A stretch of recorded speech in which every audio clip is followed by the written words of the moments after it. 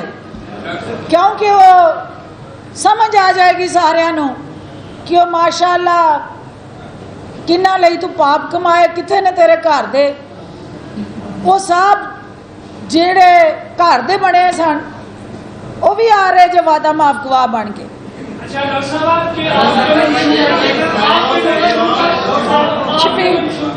نیچے بیٹھ جاؤ بیٹے، بیٹھ کے کر لو نا، کیمرہ پیچھے بیٹھ کے کر لو سوال۔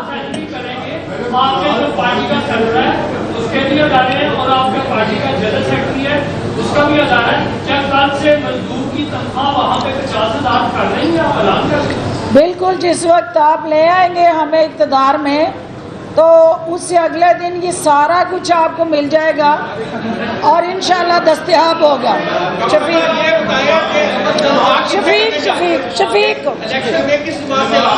شفیق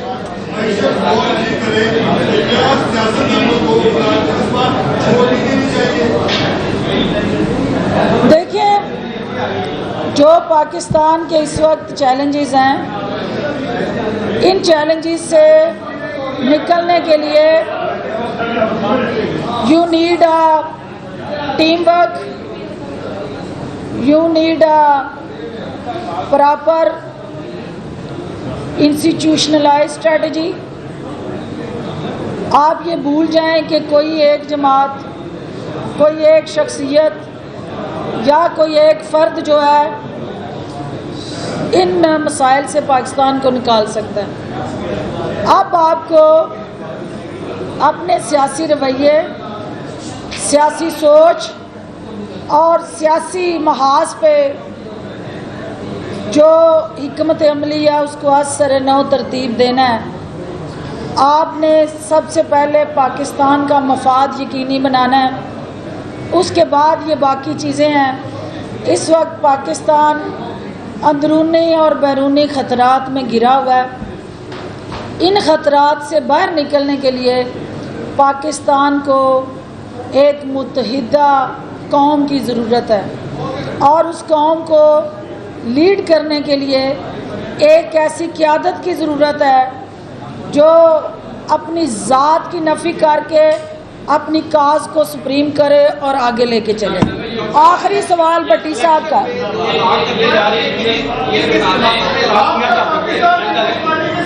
جی میں جو آپ نے کہا ہے کہ کس کے ساتھ الحاق کرنے جا رہے ہیں، دیکھیں سیاست کے اندر جو ہے وہ it's game of impossibilities to possibilities. آپ جس کو امپاسبل کہتے ہیں اس کو پاسبل ہونے کا نام ہی سیاست ہے، لیکن چونکہ ہم ایک نومولود جماعت ہیں، ہمارا جنم جو ہے وہ 9 مئی نے کیا ہے، اور اگر 9 مئی کے واقعات نہ ہوتے تو استحکام پاکستان پارٹی کا بھی جنم نہ ہوتا، تو لہٰذا ہمارا اتحاد عوام سے ہونے جا رہا ہے۔ ہمارا الیکشن پارٹنر جو ہے وہ پاکستان کے عوام ہے، اور انشاءاللہ وہ ہمارے اتحادی بنیں گے تو ہمیں کسی اور اتحاد کی ضرورت نہیں رہے گی۔